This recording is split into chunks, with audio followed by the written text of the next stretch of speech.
to approve the agenda? So moved. Second. Yeah, motion by Jim and a second by Steve. All in favor, signify by saying aye. Aye. Opposed? Thank you.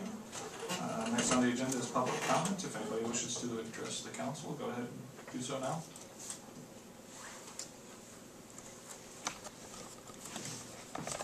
Diane Weldon, 211 18th Avenue Northeast, Hampton.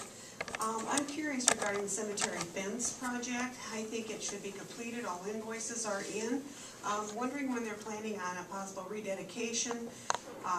They have talked maybe Memorial Day, 4th of July, now we're approaching Labor Day. We have a lot of volunteers that work very tirelessly on that project, and I think they deserve, you know, a little more formal recognition for all the hard work they did and make this project become a reality. Okay. I think that was a project that was taken up by an outside committee, so I think you'd have to address that committee. Who would you address regarding that? Well, the committee that spearheaded the project.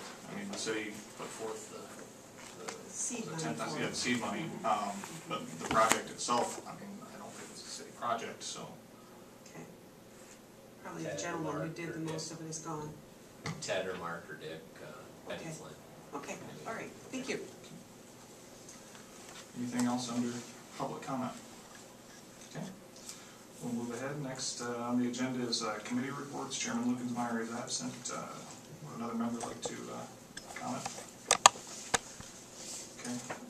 Their next meeting, Ron, I think we're going to go with September 4th at 5:30. We had talked about having F&P meet at 4:30 and city services at 5:30, but we're going to swap that. So city services will meet on September 4th at 4:30. Finance personnel will meet on September 4th at 5:30. Thank you. We'll repeat that a few times during this meeting so we're all clear. Okay. Thanks, Ron. City Services Chair Jim Davies. Yeah, our next meeting, as Ron said, is September 4th at 4:30 p.m. here in council chambers. Thank you, Jim. Next, Public Assets Chair Steve Harms. Thanks, John. Minutes from the Public Assets Committee meeting that was held on August 21st, 2012 at 5:30 in Hampton City Council Chambers. Members present, Steve Harms Chair, Alderman Craig Eckhart, Jim Davies. Others present, Mayor Sean Dietz, City Manager Ron Dunn, Public Works Director Doug Carr, Chief Bob Schaefer, and citizens. Meeting called to order at 5:30. Under unfinished business, TAR updated the committee on punch list items regarding the Progress Park improvement project. TAR explained that the seating was scheduled in the near future. Minor tennis court items are on order and handrail hardware is on order as well. The committee also provided TAR with direction to follow through the court approval of demolition of 603 1st Street Northeast as a priority for controlled burning this fall. Dutton TAR explained that staff was offered information about the properties to local citizens in hopes that new ownership would ease the city financial burden of demolishing these structures. But nobody has moved on the properties at this time and interest in them has been minimal. Under new business, the committee discussed installing porta potties at East Park, Progress Park. TAR provided the committee with a handout outlining the costs associated with renting and maintaining existing porta potties. After much discussion, the committee directed staff to look into costs associated with purchasing ADA-sized porta potties and consider budgeting for them in the next budget. The committee also directed staff to utilize the shelter restroom at East Park until weather is not conducive for it to be open. The committee also discussed a request from a citizen to add stop signs at the intersection of 12th Avenue Northwest and 1st Street Northwest. Chief Schaefer did not recommend the addition of stop signs due to a four-way stop less than 1 block away from the proposed intersection and advised the addition of such signs would create more traffic congestion during school hours and events. Schaefer also explained that he would be placing a speed trailer on 12th Avenue in the near future of the proposed intersection to deter speeders on 12th Avenue. The committee did not move to consider the addition of the requested stop signs at this time. The meeting adjourned at 5:58. And our next meeting will be the 18th of September, 5:30, right here in council chambers. Thank you.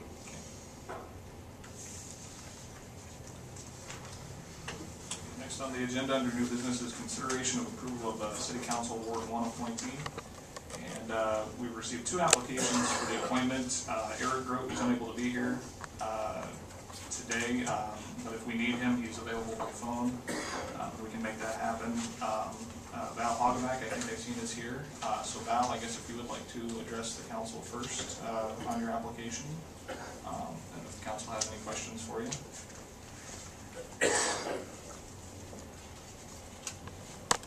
I handed in my application about 2 weeks ago. I just would be interested in helping my ward and supporting the city and changes and anything that needs to be done.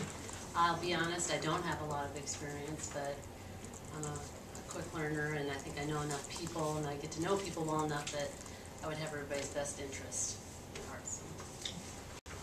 Questions for Val? Val, if the appointment becomes favorable for you, would you consider running for the position in November then? Yes. I'll make one comment on that. The actual deadline to file for that didn't pass at 5 o'clock, so it would be a write-in basis. So just want to make note of that. We didn't have any nomination petitions filed for that vacancy, so anybody who's going to seek it, whether it be you or Mr. Grote or anybody else, it would have to be a write-in. So, Yeah. any other questions for Val? Okay. Thank you. Thank you. We do have Eric's application here. That's the only thing we got since he's absent.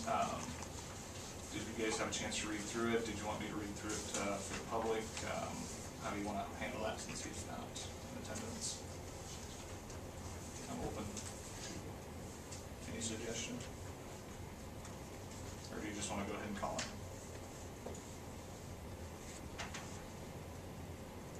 It's your guys' choice. I read through the applications. I really don't have any questions. Okay. I do appreciate Eric's honesty about he wouldn't be able to serve past November, but I do appreciate him stepping up and being willing to help in the interim. I think that's very commendable. Okay.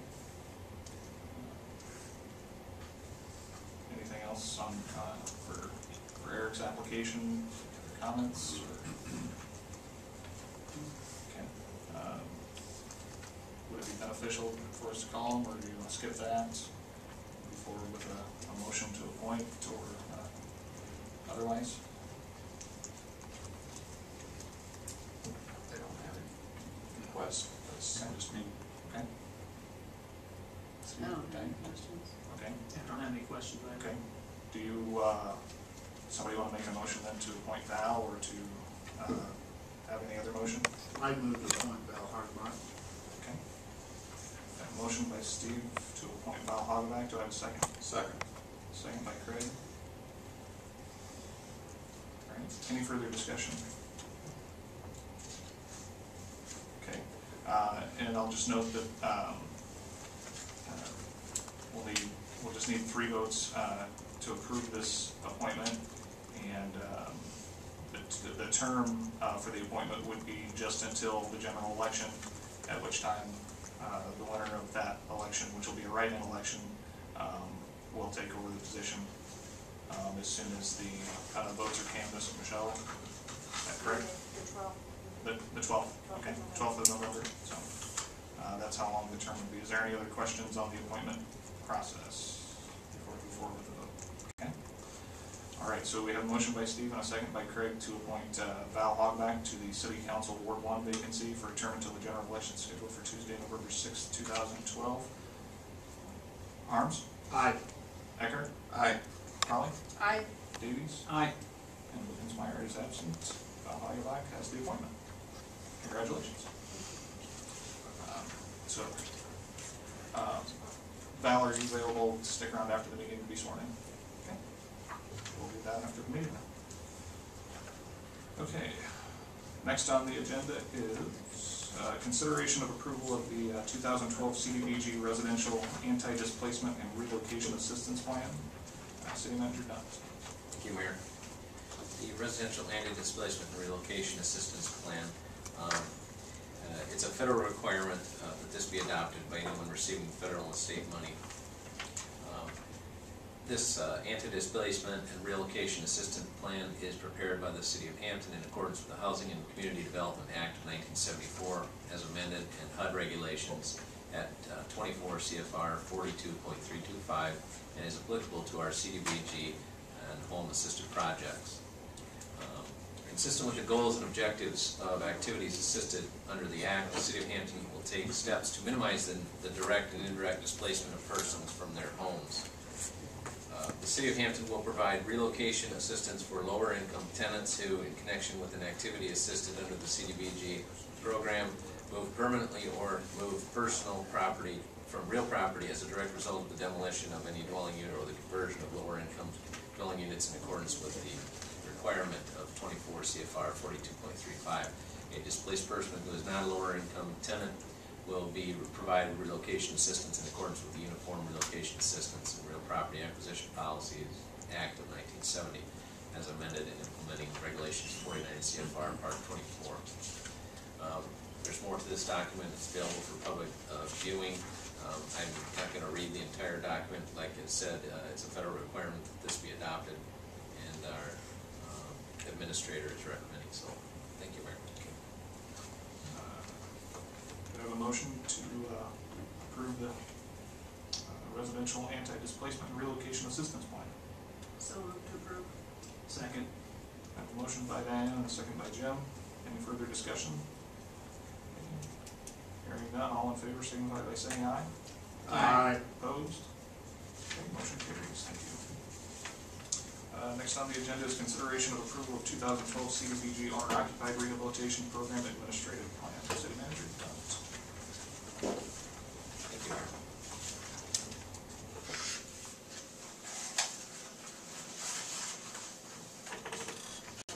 Administrative plan. The primary goals and objectives of the community's owner-occupied rehabilitation program are to preserve and or stabilize the community's housing stock that is affordable to low and moderate income persons, to provide safe, decent, and sanitary housing to the community's residents who do not have the financial means to make repairs to their own dwellings, to improve the general aesthetics and attractiveness of the community's housing stock, to maintain or increase the community's residential structure tax base, and to assist in the promotion and attraction of economic and community development opportunities, and to make the community's housing stock, those constructed prior to January 1st, 1978, at least temporarily lead safe.